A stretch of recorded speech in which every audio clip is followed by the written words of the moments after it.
তা বলে এই যে কথাটা, এই কথাটা যেটা বলেছেন যে দেশের স্বরাষ্ট্রমন্ত্রীর মুন্ডু কেটে নেওয়া, মাথা কেটে নেওয়া, মাথা কেটে সেটাকে থালাতে সাজিয়ে দেওয়া, এবং এটা কোনো ব্যাকরণগত ত্রুটি হতে পারে না। এখন যাদের কলেজের দৌড় নেই, সেরকম যাওয়া নেই, সেরকম মুখপাত্র বললেই বলতে পারে যে এটা হয়তো ব্যাকরণগত ত্রুটি। উনি নিশ্চয়ই বাংলাতে পিএইচডি করেননি।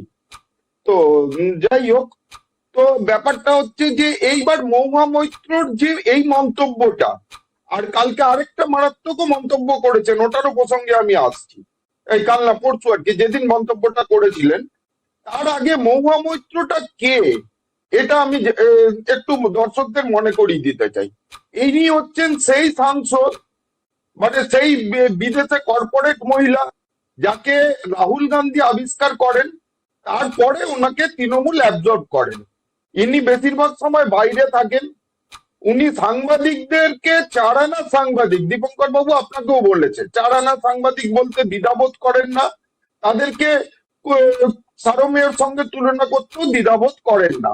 আবার এই মহুয়া মৈত্র লাইভ ডিবেটের সময় মধ্যাঙ্গুলি দেখায়। এই মহুয়া মৈত্র সাংসদ হিসেবে সংসদে লুই ভুইতো ব্যাগ, কয়েক লক্ষ টাকা দামের লুই ভুইতো ব্যাগ নিয়ে যান, এবং ব্যাগ আর লিপস্টিকের জন্য সংসদের পাসওয়ার্ড দর্শন হীরানন্দানীর কাছে বিক্রি করে দেন। উনি এই সঙ্গে দেশের স্বরাষ্ট্রমন্ত্রীকে অপমান করছেন। এটা ছাড়াও ওনার সম্বন্ধে যদি কিছু জানতে হয়, তৃণমূলেরই আরেক সাংসদ কল্যাণ বন্দ্যোপাধ্যায়ের কাছে চলে যাবেন। আমি অতটা নিচে নেমে তো ওনাকে ব্যক্তিগত আক্রমণগুলো করছি না, মহুয়া মৈত্রকে। তো এছাড়াও যেটা দাঁড়িয়ে একজন স্বরাষ্ট্রমন্ত্রীকে উনি একটা জেহাদিদের হয়ে একটা হুঙ্কার দিচ্ছেন। সোজা কথা হচ্ছে, ওই বক্তব্যটা আমার কাছে পুরোটা আছে, সেদিনের স্টেটমেন্টটা। উনি বলেছেন আমরা বিএসএফ কে ভয় পাই, একটা জায়গায় বলছেন উনি বিএসএফ কে ভয় পান, উনি হয়তো বাংলাদেশের বিজিবির কাছে নিরাপদ মনে করেন। এইরকম একজন দেশদ্রোহী নাগরিকের সাংসদ অবস্থায় থাকার অধিকার আমার তো মনে হয় প্রিভিলেজ কমিটির কাছে এটা আবার যাওয়া উচিত, এবং মহুয়া মৈত্রর অবিলম্বে ক্ষমা প্রার্থনা না করলে সাংসদ পদ খারিজ হওয়া উচিত।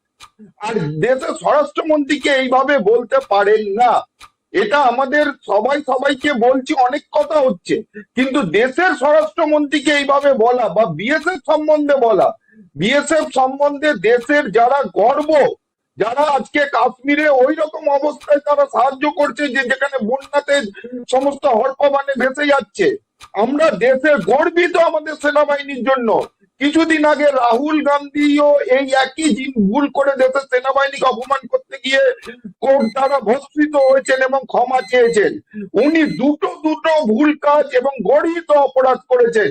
এর জন্য আমি তীব্র নিন্দা করছি, এবং এটাকে কভার আপের কোনো জায়গা নেই। মৈত্র সম্বন্ধে বলেছিলাম, আমি মহুয়া মৈত্রকে সাংসদ হিসাবে, রাজনৈতিক হিসেবে ওনার যে কাজকর্ম তার ব্যাখ্যা দিয়েছিলাম।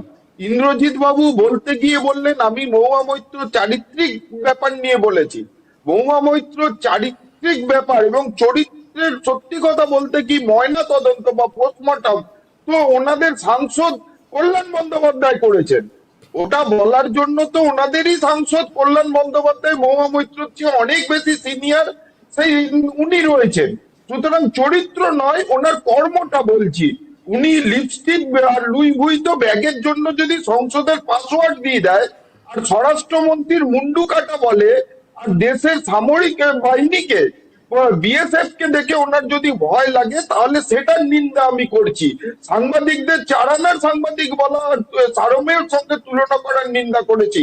এটা চরিত্র নয়। উনি কটা বিয়ে করলেন, কোন বয়ফ্রেন্ডের কুকুর চুরি করলেন, দিয়ে মরিব কৌশলও করি মরিব করে নিয়ে যে একজন উড়িয়া কুবেরপতি উড়িয়াকে বিয়ে করলেন, সেইটা নিয়ে আমি বলতে যাইনি, সেটা নিয়ে কল্যাণ বন্দ্যোপাধ্যায় বলবেন।